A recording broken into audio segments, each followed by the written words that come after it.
पितृ। जब शंकर भगवान को जल चढ़ाया जाता है 16 श्राद्ध पक्ष में, 16 दिन श्राद्ध के जब हम भगवान शंकर को जल समर्पित करते हैं तो उसका भाग हमारे पितरों को प्राप्त होता है।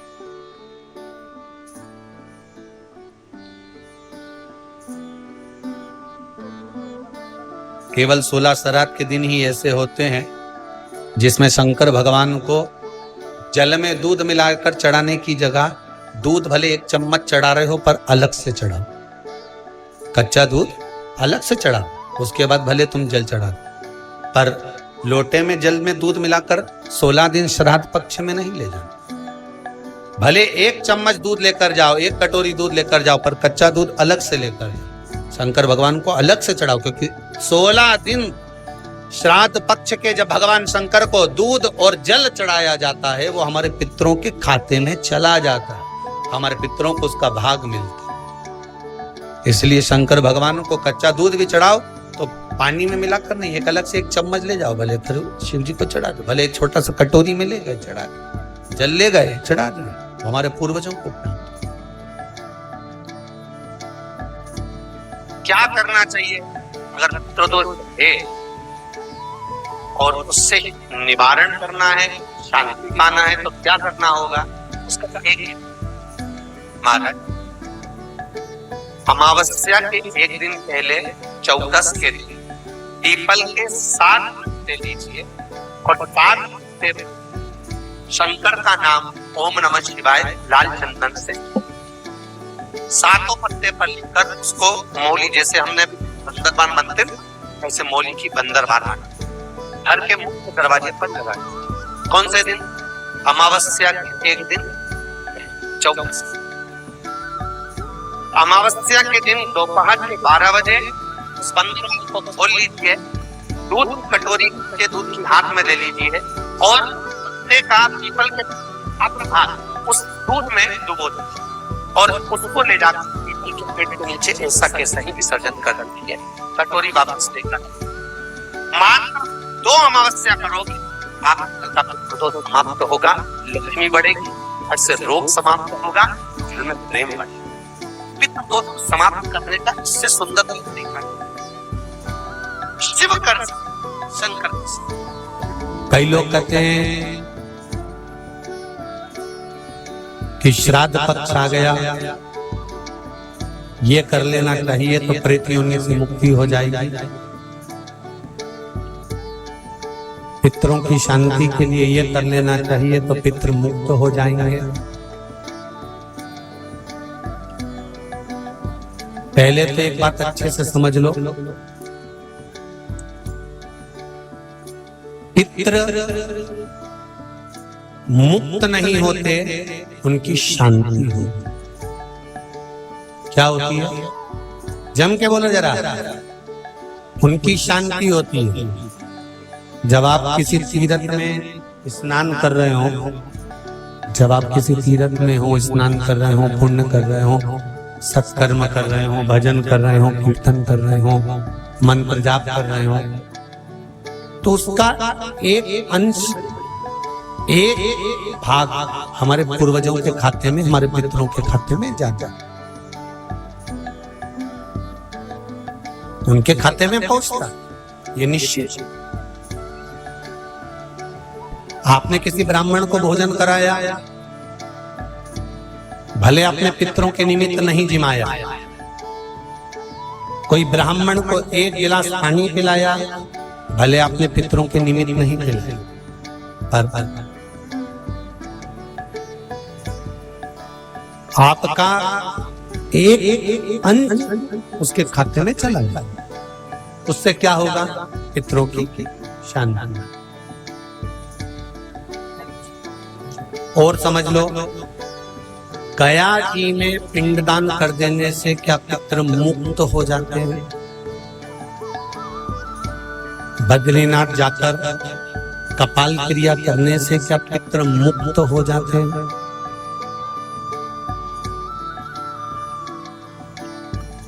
भाई,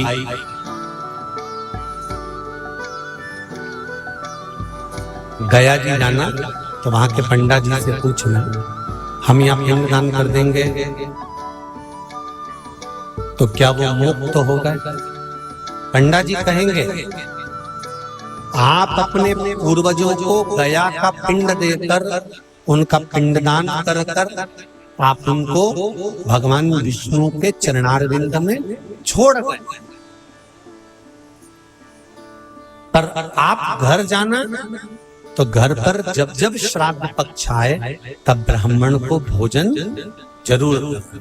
भले तुम भूख मत देना, कौवे का मत निकालना, पर एक काम जरूर करना कि ब्राह्मण भोज कराना। उससे क्या होगा? 16 श्राद्ध में जब हमारे पितरों को, हमारे पूर्वजों को पितृलोक से छोड़ा जाता है तो वो सबसे पहले जिस घर में रहे होते हैं, जहां उनका पिंड घर में दिया होता है, जहां रहे होते हैं, सबसे पहले वो वहां, सबसे पहले वहां आएंगे। और अगर तुमने उनकी तिथि पर, उनके वार पर अगर आपने भोजन करा दिया है तो उनकी मुक्तता नहीं, उनकी शांति हो जाएगी।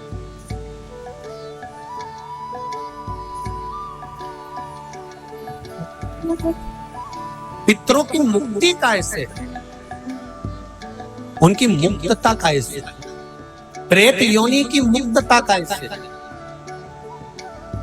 तो कहा जैसे भगवान का नाम लेने वाला व्यक्ति दूसरा जन्म नहीं पाता, उसी तरह भगवान का जो भजन करते हैं, कीर्तन करते हैं, मंत्र जाप करते हैं, या शिव महापुराण की कथा, राम कथा, भागवत कथा, विष्णु पुराण आदि आदि जितनी भी पुराण हम श्रवण करते हैं, हमारे श्रवण करने का एक भाग हमारे पितरों के खाते में जाता है, तो उस कथा के फल से उनकी मुक्ति हो जाती है, उनकी कथा के फल से मोक्षता।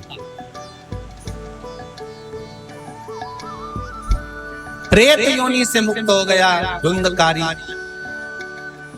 बिंदुक प्रेत योनि से मुक्त हो गया। काय से हुआ? शंकर का शिव महापुराण की कथा रसत्व ग्रहण कर, राम कथा, भागवत कथा का मात्र स्मरण, उससे मुक्त। क्यों दी जाता कौवा को भोजन? श्राद्ध पक्ष में कौवे को भोजन क्यों दिया जाता? क्यों छत पर ले जाकर रोटी का टुकड़ा डाल?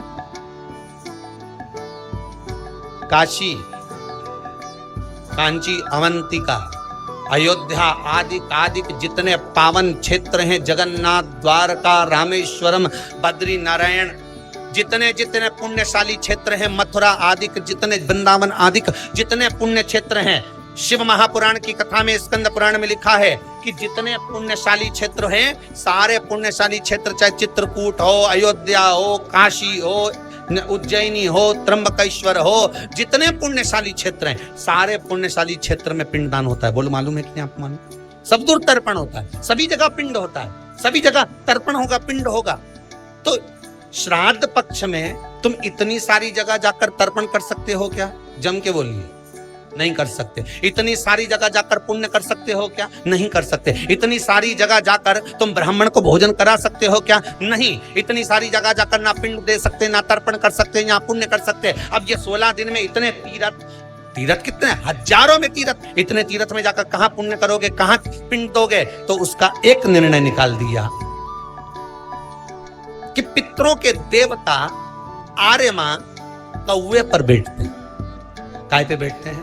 कौवे पर। तो एक काम करो, जब हम पितरों के देवता आर्यमा कौवे पर बैठकर पितृलोक से 16 दिन जब भ्रमण के लिए निकलते हैं तो घूमते हैं, तो क्यों ना एक काम करें कि कौवे के लिए भोजन छत पे डाल दें। हमारे छत का कौवा जब अन्न का भाग ग्रहण करेगा, पितरों के देवता को बिठाकर जब घूमने के लिए निकलेगा, तो जहां जहां घूमने जाएगा, जब जब बीच में कोई तीर्थ पड़ जाएगा, तो वहां के पिंडदान का फल हमको मिल जाएगा। इसलिए कौवे को भोजन कराया जाए। एक कौन सी सब्जी होती है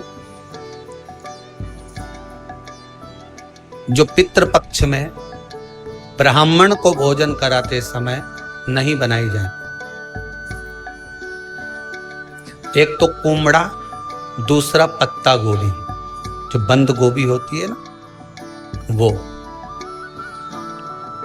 बंद गोभी जो होती है ना, पत्ता पत्ता वाली, उसकी भी सब्जी पितरों के, ब्राह्मण अगर भोजन करता है तो उसमें नहीं बनाई जाती। एक कुमड़ा, ये जो पेठा बनता है ना कुमड़ा का, ये भी श्राद्ध पक्ष में नहीं खिलाया जाता। मारो बुरा कोला पेड़ा बोलते, क्या बोलते हैं उसको, उस श्राद्ध पक्ष में उसको भोजन में नहीं दिया जाता, ब्राह्मण के भोजन। महाराज ब्राह्मण के भोजन में श्राद्ध पक्ष में सबसे ज्यादा जरूरी है दूध की खीर, दूसरा तुरई या गिलकी का भोजन, या तो सब्जी बनाओ या भजिया बनाओ, कुछ भी बनाओ। तीसरा मांस की दाल का भोजन, उड़द की दाल का भोजन। उड़द की दाल का या तो दही बड़ा बना लो, इमरती बना लो, या फिर बड़ा बना लो, या पकोड़ा बना लो, पर उसका भोजन होना जरूरी है। 3 भाग दूध का भोजन आहूतों के हिस्से में चले जाता है, गिलकी और तुरई का भोजन पितरों के हिस्से में चले जाता है, मांस की दाल का भोजन, उड़द की दाल का भोजन प्रेतों के हिस्से में चले जाता है। इसलिए ये 3 भाग का भोजन ब्राह्मण जब श्राद्ध पक्ष का भोजन करे तो उसमें बनाना जरूरी।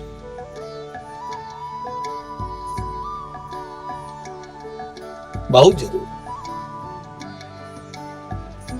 आपके यहां जब श्राद्ध हो भोजन अवश्य